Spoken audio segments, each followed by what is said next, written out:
Ahoj všem, tady máme teďka nejžavější novinku, nebo respektive není to nejžavější novinka, je to rok 2024, 300 čtyřtakt od TMky. Je to první bike, co jsem od této factory dovezl. Budeme dělat servis, budeme dělat prodej nových strojů a budeme dělat prodej náhradních dílů a příslušenství ve Zlíně.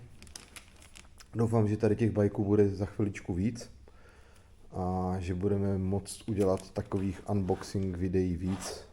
Plánuju ještě minimálně letos dvoutakt 300 a budeme vidět dál, jak to půjde. A tady už ji mám plné kráse.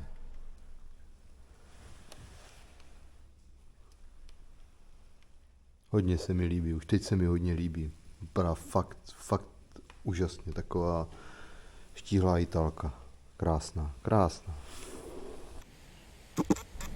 Tady je další nádherný detail.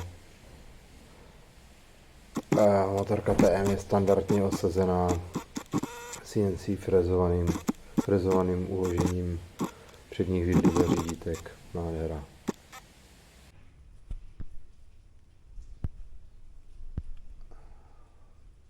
Tohle si nemůžu nechat ujít.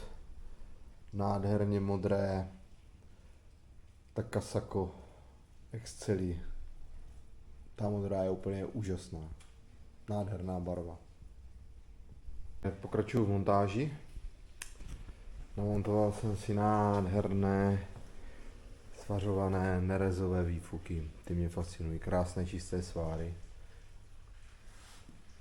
A co se mi ještě strašně na té motorce líbí, nevím proč, asi to mám z Hondy CRF, tak se mi strašně líbí, že to má dva výfuky, jako ono asi praktičnost toho celého tam je minimální, ale prostě vždycky se mi líbily tady tyhle motorky s dvouma výfukama.